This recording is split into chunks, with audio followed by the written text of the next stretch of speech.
Quem são vocês? Vocês são, por um acaso, os juízes da igreja? Quem instituiu vocês como juiz da igreja? Quem vocês pensam que são para citar nome de pastor? Errado, meu amigo. Errado. Vai estudar a Bíblia em primeiro lugar. Tenha conhecimento bíblico. Deixe de ser um analfabeto funcional e um analfabeto bíblico. A Bíblia nos manda denunciar o erro. As Escrituras nos ordenam a julgar segundo a reta justiça. Você nunca leu João 7,24? Onde diz para nós não julgarmos segundo a aparência, mas julgar segundo a reta justiça? Você nunca leu 1 Coríntios 2,15, onde diz que devemos julgar todas as coisas? Você nunca leu isso? Você nunca leu Efésios 5,11, onde diz que nós não podemos nos comunicar com as obras das trevas, antes condená-las, ou seja, reprová-las? Como é que você vai reprovar alguma coisa se você não julgar, analisar, criticar primeiro? Então, deixe dessas heresias de mimimizentos que ficam dizendo: não julgueis para que não seja julgado. Ao invés de criticar, ore por ele. Não toque no ungido do Senhor. Porque isso é coisa de tolo e analfabeto bíblico. Tem pessoas que estão chegando no cúmulo da tolice e ignorância. Porque, além de ficarem caladas e omissas ao verem falsos profetas roubarem dinheiro das pessoas, ao verem líderes religiosos iludindo, a palavra é essa, ilusão. Eu não estou aqui querendo promover uma guerra entre cristãos. Eu não estou aqui gerando contenda. Quem pensa isso é muito tolo, é muito ignorante. Falta de discernimento espiritual, falta de conhecimento bíblico, falta de conhecimento acerca do Evangelho. Porque o que gera divisão não são os que denunciam o erro, e sim os falsos mestres com suas falsas doutrinas. Se quem está denunciando o erro, apontando, julgando pela palavra, está causando divisão, então Jesus era um causador de contenda. João Batista, que acusou o rei Herodes de adultério, o que ele era? Era um ímpio, era um gerador de contenda. E aí?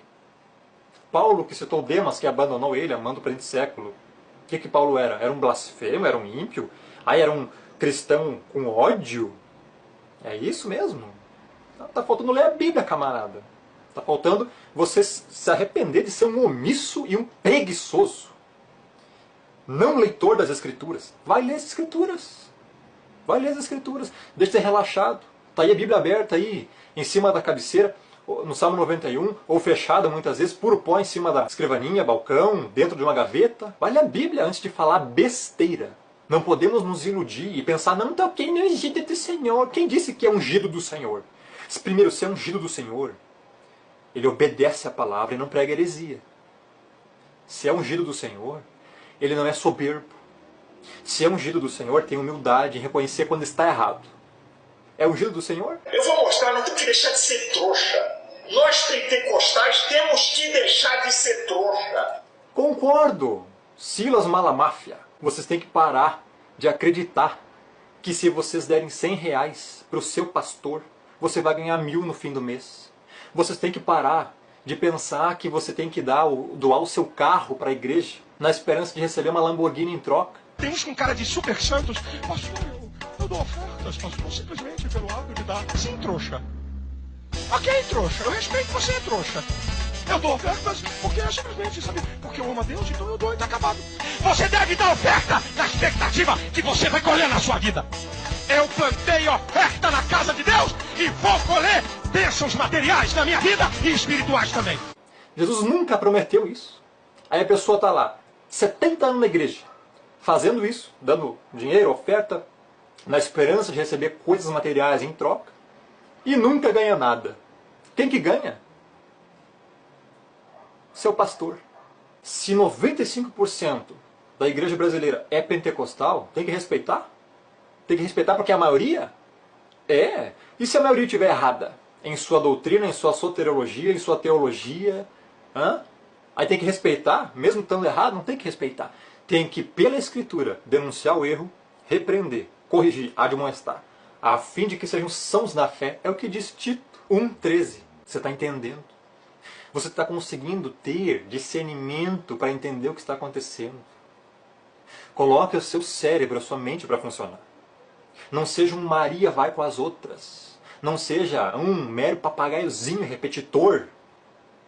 Pense por conta própria. Deus não te deu apenas um HD para armazenar informação, mas um processador. para ouvir, analisar, processar, reter o que é bom e então fazer uma conclusão coerente. Eu digo aqui, com base bíblica, que a maioria das pessoas que estão dentro de um movimento pentecostalista ou neopentecostalista estão sendo enganadas. Só cego não vê, só tolo não vê, pelo amor de Deus. Vamos para a Bíblia, gente. Vamos ler o que a Bíblia está dizendo a respeito de dízimo, oferta, a respeito de pregações, a respeito do que deve ser pregado, focado no Evangelho. Vamos saber o que é Evangelho, gente. Vamos saber o que é, quem é Deus. Estudem o caráter de Deus, atributos de Deus. Se eu perguntar aqui para você, se você pode me dizer que 5, 10 atributos de Deus no mínimo, 10 atributos de Deus, quem Deus é, o que Deus faz, você saberia me responder? Você que é neopentecostal, pentecostalista aqui, você saberia responder 10 atributos de Deus? Você saberia dizer quem Deus é? Muitos aqui vão dizer, não, Deus apenas é amor. Mas Deus não é só amor. Eu tenho uma mensagem aqui no YouTube, pesquise, eu falo a respeito de 24 atributos de Deus. E explico cada um deles. E esses 24 atributos ainda não revelam quem Deus é totalmente, mas apenas o que Ele revelou na sua palavra. Então estude, meu irmão. Eu estou dizendo que a maioria está sendo enganado. A maioria. Agora olha o que ele diz. Olha o cúmulo da hipocrisia. Engraçado que ele também pede oferta, né? Tá lá no site, né? Pra mandar oferta, né? Pede oferta, né? Tá lá no site, né? né? E daí? E você faz o quê? Você quer acusar ele de uma coisa que ele faz? Caracterizá-la como errada? Mas você faz a mesma coisa e muito. Você faz muito pior. Você vai na televisão e pede 900. Você traz para cá, seu pai, morcerulo. E faz um acordo com ele. E faz ele pedir em rede nacional. Não sei quantas pessoas doarem 900 reais, 1.000 reais, 700 reais. Então escute o que esse homem de Deus está falando com você. For God to release His financial anointing upon your life. Para Deus liberar a sua unção financeira sobre a tua vida. A unção financeira dos últimos dias. I want you to pick up that phone. Eu quero que você pegue esse telefone. And I want you to make a commitment. E eu quero que você faça um compromisso. For 900 reais. Para você receber 900 reais.